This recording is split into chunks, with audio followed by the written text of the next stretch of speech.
জান্নাতীদেরকে আল্লাহ বলবেন, ইয়া হালাল জান্নাতি কাম লাবিস্তুম ফিল আরদি আদাদা সিনিন। আল্লাহ জান্নাতীদেরকে বলবেন, হে জান্নাতীরা, তোমরা দুনিয়াতে কতদিন অবস্থান করেছো?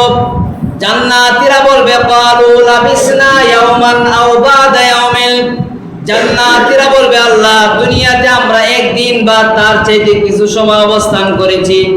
আল্লাহ রাব্বুল আলামিন তখন জান্নাতীদেরকে বলবেন, রে জান্নাতীরা, রাহমাতি ওয়া কারামাতি, তোমরা আমি আল্লাহর রহমত, আমি আল্লাহকে তোমরা খুশি করতে পেরেছো এই অল্প সময়ে, এইজন্য আমি আল্লাহ তোমাদের প্রতি খুশি হইয়া তোমরা সকলকে চিরস্থায়ী জান্নাতে যাওয়ার আমি আল্লাহ তোমাদেরকে পারমিশন দিয়ে দিলাম। অপরদিকে আল্লাহ রাব্বুল আলামিন জাহান্নামীদেরকে আল্লাহ বলবেন, ইয়া আহলান নার, হে জাহান্নামীরা, কাম লাবিস্তুম ফিল আরদি আদাদা সিনিন। দুনিয়াতে তোমরা কত সময় অবস্থান করেছো? এমনি জাহান্নামীরা বলবে, ক্বালু লাবিসনা ইয়াওমান আও বা'দা ইয়াওমিন। আল্লাহ দুনিয়াতে আমরা একদিন বা তার চাইতে কিছু সময় আমরা অবস্থান করেছি।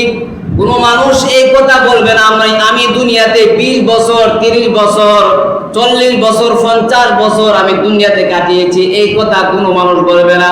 প্রত্যেকটা মানুষও বলবে, আল্লাহ একদিন বা তার চাইতে কিছু সময় আমরা দুনিয়াতে অবস্থান করেছি। আল্লাহ রাব্বুল আলামিন তখন জাহান্নামীদেরকে বলবেন, রে জাহান্নামীরা, তোমরা এই অল্প সময়ে আমি আল্লাহর রাগ গুসাকে তোমরা অর্জন করেছো, আমি আল্লাহকে তোমরা খুশি করতে পারো নাই, এই জন্য আমি আল্লাহ তোমাদের প্রতি নাখুশ, আমি আল্লাহ তোমাদের প্রতি বেজার, এই জন্য আমি আল্লাহ তোমাদের প্রতি বেজার হইয়া তোমাদেরকে চিরস্থায়ী জাহান্নামে থাকার আমি আল্লাহ তোমাদেরকে পারমিশন দিয়ে দিলাম।